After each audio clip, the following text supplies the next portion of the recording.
எல்லோருக்கும் நமஸ்காரம். ஸ்ரீமதி ராமானுஜாய நமக. ஸ்ரீமதி நிகமாந்த மகா தேசிகாய நமக.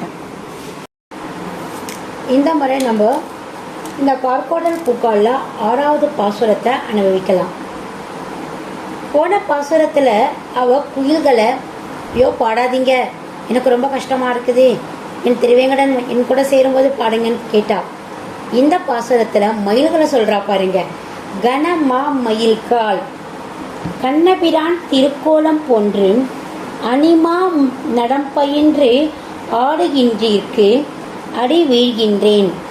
பணமாட அரவணை பற்பல காலமும் பள்ளிக்குள் மணவாளர் நம்மை வைத்த பரிசு இது காண்மினி. கனமா மயில்கால் ஒரு மயில் தனியாக ஆடுறதோடு அது கூட்டத்தோடு ஆடுமா. பக்கத்தில் பெண் மயில்கள்லாம் இருக்கும், ஆண் மயில்கள் திரண்டு இருக்கிற அந்த மயில் கூட்டங்களில் அந்த மயில் தன்னுடைய தோகையை விரித்து ஆடுகின்ற மயில் கூட்டங்களே கண்ணபிரான் திருக்கோலம் போன்று.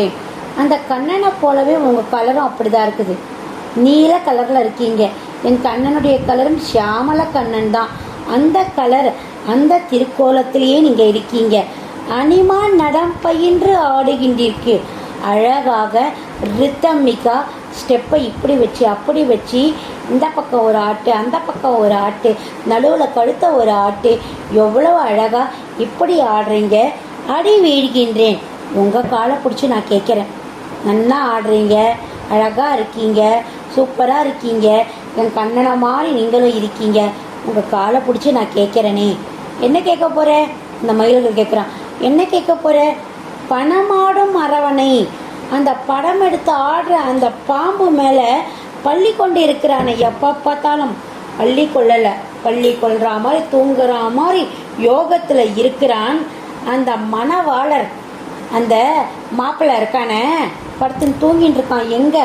படமாடுற அந்த அரவணை மேல் பள்ளி கொள்வார் போல் என்னை இன்னைக்கு படுத்தி எடுக்கிறான் அந்த மாப்பிள்ளை, அந்த மணவாளன். நம்மை வைத்த எனக்கு என்ன பரிசு தெரியுமா கொடுத்துருக்கான்? ஓங்காலில் உழ வைக்க பரிசு கொடுத்துருக்கான். எந்த காலில்? மயில் காலில். மயில் நீ யார்? நீ ஒரு பறவை இனம். இந்த பறவை இனத்தினுடைய நான் காலில் உழணும், என் தலையெழுத்து. எதுக்காக? நீ ஆடுற, நீ நன்னா அழகாக ஆடுற, தலையை ஆட்டி வேற ஆடுற, என் கண்ணபிரானை போல் அழகாக வேற இருக்க. இதை பார்த்தா எனக்கு அவர் ஞாபகம் வருது.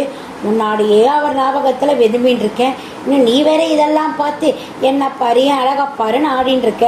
அப்போ எனக்கு எவ்வளோ கஷ்டமாக இருக்கும். அந்த படம் எடுத்து ஆடுறானே அந்த அரவணை மேல், படம் எடுத்து ஆடுற அந்த அரவணை மேல் பள்ளி கொண்டிருக்கிற அந்த என் மணால நீ ஞாபகப்படுத்துகிற. உன் காலில் உழுந்து கூட கேட்குறேன், விட்டுடு என்ன. உன் காலில் உழுந்து தான் எனக்கு அவன் கொடுத்த பரிசு. உன்கிட்ட நான் கெஞ்ச வேண்டியதாக இருக்குது, என் தலையெழுத்து அப்படின்னுட்டு இந்த பாசுரத்தில் சொல்கிறா. கனமா மயில்கால் கண்ணபிரான் திருக்கோலம் போன்று அனிமா நடம் பயின்று ஆடுகின்றீர்க்கு அடி வீழ்கின்றேன். பணமாடு அரவணை பற்பல காலமும் பள்ளிக்குள் மணவாளர் நம்மை வைத்த பரிசு இது காண்மினே அப்படின்னு இந்த பாசுரத்தில் மிக அழகாக சொல்லியிருக்கா. இந்த பாசுரங்களை நம்ம சேவிக்க சேவிக்க சேவிக்க நமக்குள்ளேயும் ஒரு பெருமாள் கிட்ட ஒரு அந்யோன்யம் வரும். ஒரு நமக்கும் பெருமாளுக்கும் உள்ள ஒரு ரிலேஷன்ஷிப்பு ரொம்ப கெட்டியாக, அவனை தவிர நமக்கு யாரும் இல்லைன்ற அந்த மனப்பக்குவம் நமக்கு வரும். எல்லாரும் இதை அனுபவித்து படிங்க. இது மட்டும் இல்லாமல் உங்களுடைய கமெண்ட்டுகளை போடுங்க, லைக் பட்டன் கொடுங்க, சப்ஸ்கிரைப் பண்ணுங்கள். மிக்க நன்றி. மாலதி ராகவன், காஞ்சிபுரம்.